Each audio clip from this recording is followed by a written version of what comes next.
Alors bonjour à tous, je vous propose aujourd'hui une étude de la paracha Vaïkra, Lévitique 1. Alors Vaïkra en hébreu, ça signifie « il appelle », c'est Dieu qui appelle Moïse, comme dans toute la Torah d'ailleurs. Le mot lévitique, c'est le mot qu'on a gardé, la traduction qu'on a gardée en français d'après la traduction grecque, et appelée ainsi parce qu'elle concerne les prêtres, les léviïm, qui étaient chargés du culte. Alors, d'emblée, dans cette paracha, on entre, si je puis dire, dans le vif du sujet de ce livre du Lévitique, qui est un livre, il faut le reconnaître, assez ardu, c'est le moins qu'on puisse dire. En fait, il s'agit d'un corpus législatif qui s'efforce de régler la vie religieuse, morale et sociale des Hébreux, et parmi ces lois, une des plus importantes, enfin qui revient de façon récurrente, c'est la loi qui concerne les sacrifices, donc comme on va le voir aujourd'hui. Ça occupe vraiment, on peut dire, une très grande partie du texte du Lévitique, dont la rédaction est due au courant sacerdotal. Alors, on a des concepts théologiques récurrents dans tout ce livre, le péché, l'expiation, la pureté, la sainteté, etc. Alors, si vous lisez le texte de notre Sidra, c'est vrai qu'on nous livre sans nous épargner, j'ai envie de dire, tout ce qui entoure cette pratique telle que ça devait se faire dans le Mishkan, puis dans le temple. Alors, les animaux à sacrifier, mais alors on ne nous épargne aucun détail, le découpage des animaux, le sang, la tête, la graisse, les entrailles, les rognons, les jambes, les ailes des oiseaux sacrifiés, etc., etc. Je dois vous avouer que j'ai toujours un peu plaint les jeunes Bnei Mitzvah qui devaient préparer leur dracha sur ces textes, parce que c'est quand même assez ardu pour des enfants d'aujourd'hui. Alors, il y a quand même dans le Lévitique d'autres textes, bien sûr, heureusement, qui mettent en avant plutôt l'éthique, mais c'est vrai que sinon, c'est assez ardu, on va dire, pour le moins. Mais on trouve tout de même aussi quand même les notions de respect de l'autre, de respect de l'étranger, de la justice, de l'amour du prochain, etc. On trouve aussi cela. Alors, je vous propose d'abord un petit point sur le sacrifice en général et le sacrifice dans la Bible. En hébreu, le terme générique qui désigne le sacrifice, c'est korban. Vous avez déjà dû entendre ça maintes et maintes fois, dont la racine est karav, ça veut dire proche. Donc, d'après cette étymologie, le sacrifice serait un moyen de rapprocher l'homme de Dieu et Dieu de l'homme. Bien sûr, ça va dans les deux sens. C'est-à-dire qu'en offrant un sacrifice, l'homme va vers Dieu, enfin il est supposé aller vers Dieu, il lui témoigne sa volonté de s'en approcher et surtout, je dirais, il espère en retour un rapprochement de Dieu. Alors c'est ce que pensaient bien sûr nos ancêtres, puisqu'ils placent déjà une offrande et un sacrifice aux origines de l'humanité avec l'épisode de Caïn et Abel, puisque comme vous le savez sans doute, Caïn et Abel vont tous les deux s'adresser à Dieu, tenter de se rapprocher de Dieu, l'un en offrant un sacrifice animal et l'autre, Caïn, en offrant des produits de ses champs. Alors, là, l'offrande de Caïn n'est pas agréée par Dieu, le texte reste tout à fait silencieux sur la décision divine qui est présentée comme assez arbitraire. Alors, on a souvent cherché à accabler Caïn en disant qu'il aurait offert une offrande de moins bonne qualité, mais rien dans le texte ne permet de l'affirmer. En revanche, l'explication, elle est à chercher dans la nature même de Caïn, c'est-à-dire que ce qui est reproché à Caïn par Dieu, c'est de ne pas être un homme bien, en quelque sorte, puisqu'il lui dit « im teitiv », c'est-à-dire « si tu t'améliores », sous-entendu, améliore-toi d'abord avant de me faire des offrandes. Alors, il y a d'autres explications possibles, bien sûr, de cette histoire.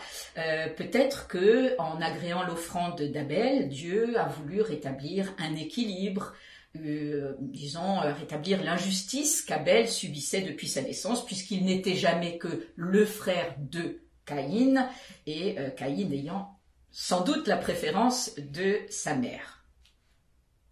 On peut s'interroger tout de même sur le fait que le texte présente d'emblée, dès le début de Bereshit, un Dieu qui préfère une offrande animale, c'est-à-dire un sacrifice, une offrande qui fait couler le sang. Alors après, bien sûr, il y a beaucoup d'autres sacrifices. On se souvient de celui de Noé après le déluge. Noé remercie Dieu de l'avoir épargné en lui offrant un sacrifice. Et le texte de préciser que l'Éternel, je cite, respire la délectable odeur. En hébreu, Reach Nichoach, 8, 21, Bereshit 8, 21. Ce qui laisse entendre que nos ancêtres pensaient effectivement que l'odeur d'un sacrifice était agréable à Dieu. Alors bien sûr, il ne faut pas lire ces textes avec notre esprit du XXIe siècle, il faut toujours replacer les choses dans leur contexte, et de telles croyances étaient évidemment partagées dans tout le monde païen, donc pourquoi Israël y aurait-il échappé ? Alors la lecture, j'ouvre une toute petite parenthèse, la lecture historico-critique de la Bible nous a révélé que l'épisode du déluge biblique était en fait un emprunt, je dis souvent un copier-coller, de la 11e tablette de l'épopée de Gilgamesh, parce qu'on trouve déjà dans l'épopée de Gilgamesh non seulement tout ce qui fait le récit biblique, mais aussi cette idée d'une odeur apaisante pour les dieux de ces sacrifices. Et voilà ce qui est écrit dans l'épopée de Gilgamesh, tablette 11. Les dieux flairèrent la bonne odeur et se rassemblèrent comme des mouches au-dessus du sacrificateur. Alors, c'est assez évidemment toujours très anthropomorphique, bien sûr, comme vision, mais on a le sentiment que ces dieux sont davantage attirés par la nourriture que ce sacrifice va représenter que par le geste lui-même. Donc la Bible a conservé cette idée d'une odeur délectable. Alors voilà pour les premiers sacrifices de Bereshit. On constate qu'ils sont juste notifiés, ils ne sont pas codifiés, ils ne sont pas détaillés. C'est-à-dire qu'on voit d'emblée que l'essentiel n'est absolument pas là.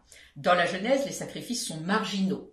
Ce sont tout de même des remerciements à Dieu, des preuves de reconnaissance ou montrent l'espoir d'une relation apaisée, surtout par exemple après le déluge, avec Dieu. Mais l'essentiel du message est ailleurs. Dans l'Exode également, on commence à avoir un petit peu plus de détails sur le rituel, notamment le sacrifice, mais l'essentiel n'est toujours pas là. Par exemple, dans l'Exode, pendant la traversée du désert, on a Exode 29 par exemple, dans Tetzavé, tu offriras des agneaux de première année, 2 par jour, etc., etc.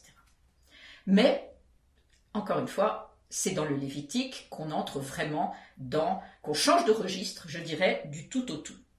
C'est-à-dire qu'on quitte les sagas familiales de Bereshit, on quitte le récit un peu hollywoodien, il faut le dire, de la sortie d'Égypte, et maintenant, on rentre dans le vif du sujet, comme je disais, il faut que ce Dieu qui a sauvé son peuple d'Égypte soit servi par son peuple. Et les sacrifices étaient une sorte de passage obligé, ça faisait partie du service de Dieu. Alors je ne rentrerai pas dans les détails, je laisse à certains de mes collègues, si je puis dire, le soin de le faire, concernant les 4 différents types de sacrifices d'animaux, les animaux qu'on est autorisé à sacrifier, les autres non, etc. Ce n'est pas tellement ce domaine un peu technique qui va m'intéresser ici. On ne peut que tenter de comprendre ces différences de sacrifices parce qu'il n'y a pas d'explication vraiment satisfaisante à toutes ces différences. Ce qu'il faut tout de même savoir, c'est que chaque civilisation de l'Antiquité avait des mythes fondateurs, bien sûr, avait des divinités qui étaient des divinités protectrices et avait un rituel agraire, sacrificiel ou autre, autour duquel se regroupait un peuple donné et qui, ce rituel, était censé garantir sa survie, ou tout au moins donner l'espoir de la garantie de la survie. Ces cérémonies religieuses dont font partie les sacrifices sont tantôt des remerciements pour un bienfait passé, par exemple Noach après le déluge, tantôt un appel à une bienveillance à venir. C'est ce que nous avons ici dans notre paracha, au verset 3, on offre des sacrifices pour obtenir la faveur de Dieu. Ce sont parfois aussi des commémorations. Donc, remerciement, espoir, commémoration, c'est-à-dire un moyen de ne pas oublier les miracles du passé. Donc, le rite, en arrivant à intervalles réguliers, en se répétant, le rite rassure. Il montre qu'il existe un moyen de se rapprocher des divinités ou de Dieu dans ce qui concerne le judaïsme à travers ce rituel et donc d'en obtenir des bienfaits, une bienveillance, etc. Donc c'est pourquoi tous les peuples de l'Antiquité pratiquaient ce type de sacrifice et considéraient qu'ils allaient attirer sur eux la faveur des dieux ou de Dieu encore une fois. Alors dans Difficile Liberté, vous savez peut-être ceux qui me suivent que j'aime particulièrement Lévinas, dans Difficile Liberté, dans le chapitre Au-delà du pathétique, Lévinas cite un texte. Alors après, on va voir si on peut être parfaitement... comment il faut expliquer, disons, ce texte. Il cite un texte qui figure dans un ouvrage qui s'appelle En Yaakov, un ouvrage du XVIe siècle qui est une compilation de Haggadot. Ce texte cité par Lévinas, dans ce texte cité par Lévinas, les sages s'interrogent sur l'essentiel de la Torah. Et Lévinas écrit donc, enfin reprend le texte, Ben Zoma dit, j'ai trouvé un verset qui contient toute la Torah. Écoute Israël, Shema Israël, l'Éternel est notre Dieu, l'Éternel est un. Ben Nanas dit au contraire que ce verset qui contient toute la Torah, c'est tu aimeras ton prochain comme toi-même. Et enfin, arrive Ben Pazi qui dit non, ce n'est pas ça. Toute la Torah, c'est tu sacrifieras un agneau le matin et un autre au crépuscule. Et Rabbi, leur maître, décide, la loi est selon Ben Pazi. Alors ce choix du maître peut sembler paradoxal à nos esprits d'occidentaux, paradoxal aussi dans la mesure où le Talmud a été rédigé après la destruction du temple, donc dans un temps où les sacrifices n'étaient plus pratiqués. Indépendamment de cela, comment dire aujourd'hui que la loi juive se résumerait aux gestes sacrificiels et passerait devant soit l'unité de Dieu, soit l'amour du prochain? Et comment comprendre que Lévinas semble adhérer, je dis bien semble, adhérer à ce point de vue, sachant à quel point il plaçait l'éthique au sommet de la hiérarchie. Alors bien entendu, ça s'explique. Lévinas explique que se contenter de l'adage « tu aimeras ton prochain comme toi-même » ferait du judaïsme un simple humanisme entre guillemets à l'occidental. Or, le judaïsme est une religion de l'acte. Un acte qui renvoie bien sûr à une transcendance puisqu'il est prescrit par Dieu. Voilà ce qu'écrit Lévinas. La loi est effort. La quotidienne fidélité aux gestes rituels demande un courage plus calme, plus noble et plus grand que celui du guerrier. Et plus haut, il avait écrit, petite nuance, aucune puissance intrinsèque n'est accordée aux gestes rituels. C'est-à-dire que ce n'est pas de la magie. Mais sans lui, l'âme ne saurait s'élever à Dieu. Donc, pour Lévinas, il ne s'agit pas d'aller reprendre les sacrifices, évidemment. Pour Lévinas, le rite est ce qui permet à la conscience juive de ne pas s'endormir. Comme nous le dit le psaume 121, verset 4, « Lo yanum velo yishan shomer Israël ». Il ne sommeillera pas, il ne s'endormira pas, le gardien d'Israël. Ce qui différencie le judaïsme des autres religions, c'est la constance, la quotidienneté de ce rituel. Ça ne veut pas dire que le christianisme ou l'islam, ou toutes les religions païennes qui existent encore, n'aient pas de rituel.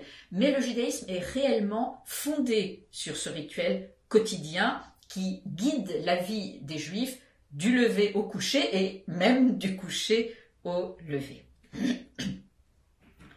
D'ailleurs, vous avez peut-être remarqué que quand quelqu'un se convertit au judaïsme, on ne lui demande absolument pas de réciter un credo, ni de dire qu'il a foi en Dieu. On lui demande simplement de connaître et d'appliquer. Je dis simplement, c'est justement pas très simple, hein. Mais bon, connaître et appliquer. Donc, c'est cet acte qui témoigne de la fidélité de chaque instant à Dieu. Et par cette discipline quotidienne du rituel, le juif témoigne de sa volonté de se rappeler à chaque instant qu'il y a quelque chose qui le dépasse. Lévinas écrit toujours dans l'au-delà du verset, dans ses leçons talmudiques, la relation avec Dieu à travers l'acte rituel commandé, domine toute autre relation. La réflexion rabbinique sur Dieu ne se sépare jamais de la réflexion sur la pratique. Donc, je résume, cette leçon talmudique ne veut absolument pas dire, bien sûr, que Lévinas valorisait un tant soit peu les sacrifices. Il entendait simplement dire par là que le rite est ce qui caractérise le judaïsme, ce qui structure et ce qui rythme le temps juif et qui marque son implication dans le monde. Alors, cela étant, il y a rite et rite, et est-ce qu'on peut mettre sur le même plan une offrande de céréales et le sacrifice d'un animal, le sacrifice d'un être vivant? Alors, beaucoup de chercheurs modernes se sont penchés sur ce bien fondé ou non des sacrifices, et notamment René Girard. René Girard a écrit un ouvrage qui a fait date, s'intitule « La violence et le sacré ». Il a suscité de nombreuses réactions, positives ou négatives. Mais il a le mérite de tenter une explication. Pourquoi toute l'Antiquité croyait-elle que sacrifier un animal, offrir entre guillemets un animal à Dieu, allait attirer les bienfaits des divinités? Alors René Girard pense, c'est une explication, je vous la soumets, que les sacrifices étaient sans doute un moyen pour les peuples de l'Antiquité de détourner la violence populaire, d'éviter les vengeances personnelles, par exemple, individuelles ou collectives d'ailleurs, d'éviter d'une façon générale que le sang humain soit versé en versant celui des animaux. Donc le sacrifice aurait été là pour faire porter sur un animal les fautes des hommes et donc les espoirs de réconciliation avec les dieux. C'est ce qu'on appelle la logique de la substitution. Une victime pour une autre. Le bélier à la place d'Isaac. Donc, toujours selon René Girard, on détournerait ainsi la violence inhérente à toute société contre un animal pour qu'elle ne s'exerce pas contre les hommes. Ce qui n'a malheureusement pas empêché jamais que la violence sévisse aussi entre les hommes. Peut-être l'a-t-elle un peu jugulée. Mais donc une fois ce bouc émissaire, puisqu'il s'agit bien de ça, supprimé par le sacrifice, on se sentait sauvé ou réconcilié avec Dieu. Alors, René Girard dit également que c'était peut-être un moyen de rassembler, un moyen de parvenir à une sorte de cohésion sociale. Toujours de façon provisoire, parce que l'homme étant ce qu'il est, et évidemment, le désordre revient même après ces sacrifices.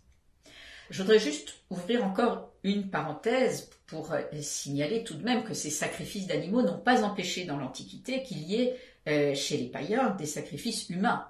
Et là, c'est quand même aussi beaucoup plus grave, et notamment des sacrifices d'enfants. La Bible en a gardé des traces. Par exemple, deuxième livre des rois, chapitre 3, versets 26-27. Le roi de Moab, voyant qu'il avait le dessous dans le combat, prit son fils aîné, qui devait régner à sa place, et l'offrit en holocauste sur la muraille. Et une grande indignation s'empara d'Israël qui s'éloigna du roi de Moab. On a chez bien des peuples qui entouraient Israël des témoignages effectivement de sacrifices humains et notamment de sacrifices d'enfants. Le problème est qu'il semble que cette coutume soit même passée chez certains rois hébreux, comme en témoigne deuxième livre des rois 16:3. Achaz ne fit point ce qui est droit aux yeux de l'Éternel, il brûla même son fils par le feu. Ménaché également, qui rétablit les hauts lieux que son père avait détruits, et s'y livre à des pratiques totalement illicites et condamnables. Je cite, 2 Rois toujours 21, verset 6, « Il éleva des autels à Baal et fit passer son fils par le feu. Et Evir et bno baesh. Il fit passer son fils par le feu. » Alors, bien entendu, même si c'est écrit, tout cela n'est pas historiquement attesté et on est en droit de s'interroger.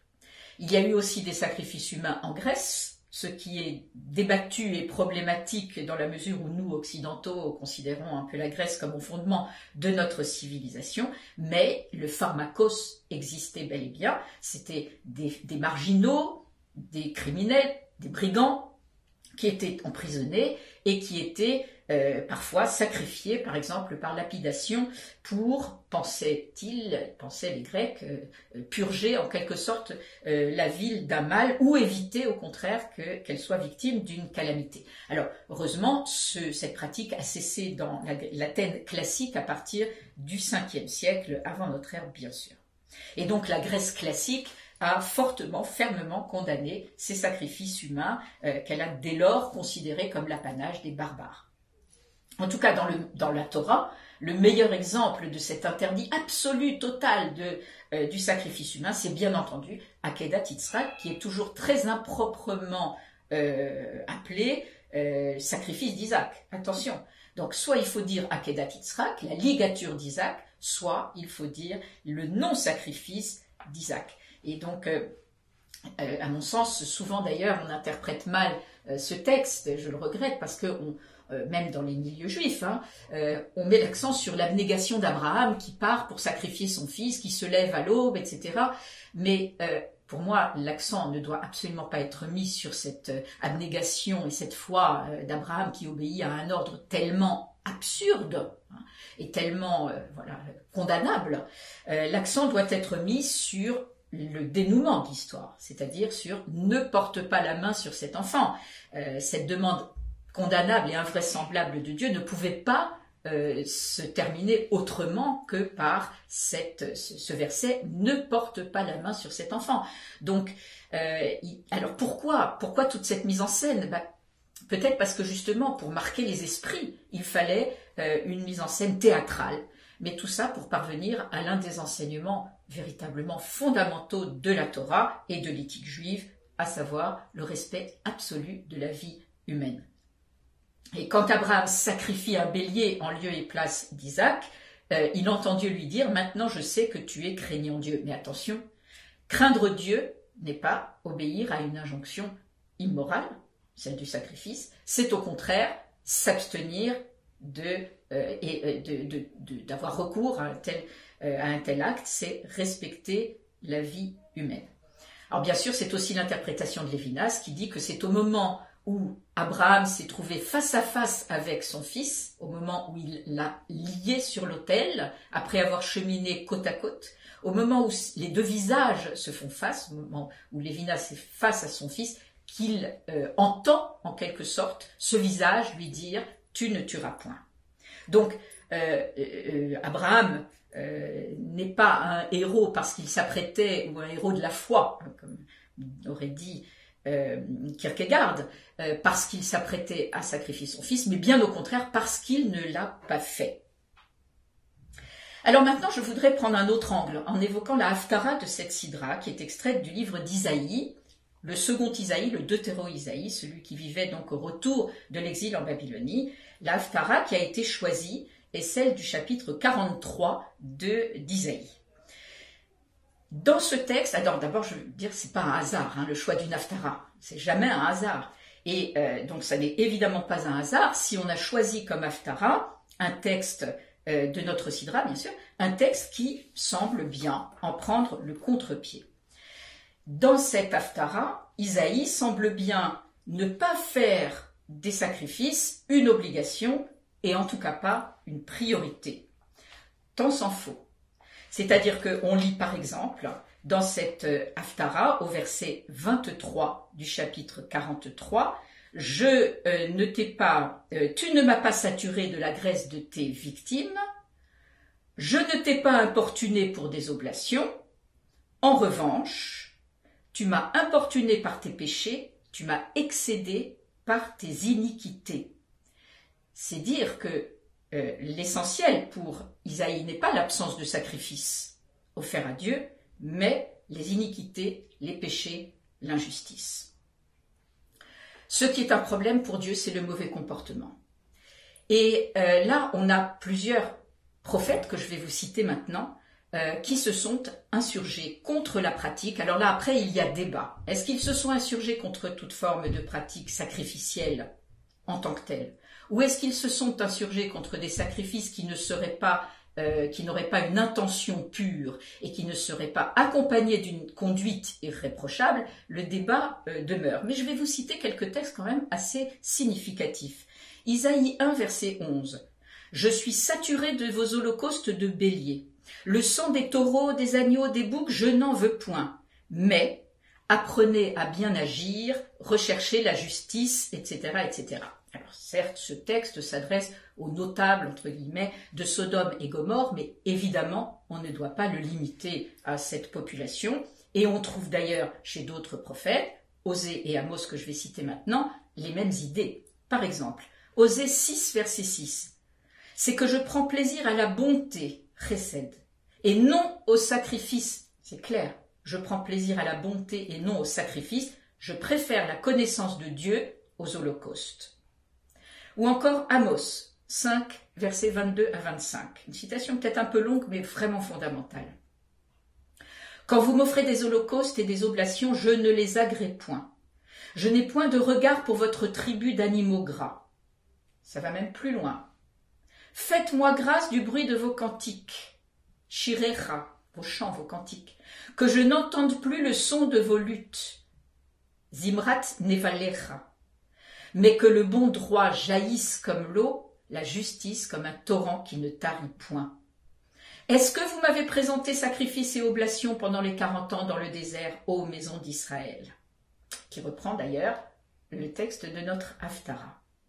Alors comment faut-il comprendre ces versets qui sont révolutionnaires alors qu'on sait que l'obligation des sacrifices est constante dans la Torah et tout particulièrement dans le Lévitique? Ces versets expriment clairement l'idée que Dieu n'a aucun besoin des sacrifices et même n'en veut pas.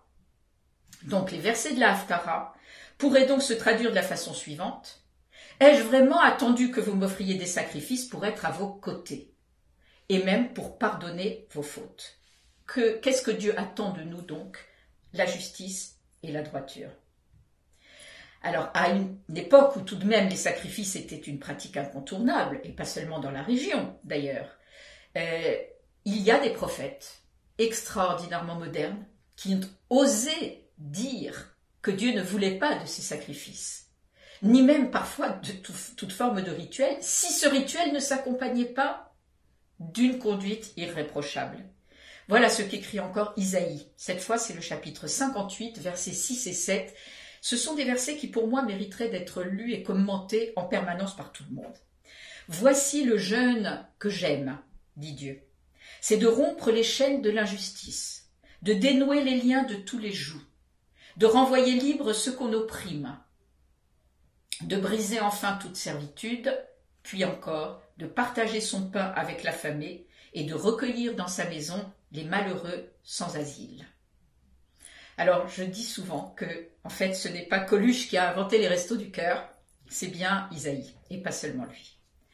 Alors, bien sûr, des exégètes contemporains se demandent s'il faut voir dans ces versets d'Isaïe, Osée ou Amos une véritable opposition au sacrifice par principe, ou si ça voulait simplement dire « si vous ne vous comportez pas de façon éthique, si votre intention n'est pas pure, alors inutile de m'offrir des sacrifices ou toute autre offrande. » C'est-à-dire que Dieu dirait ici à son peuple, ne croyez pas surtout qu'un sacrifice puisse vous racheter et me tromper.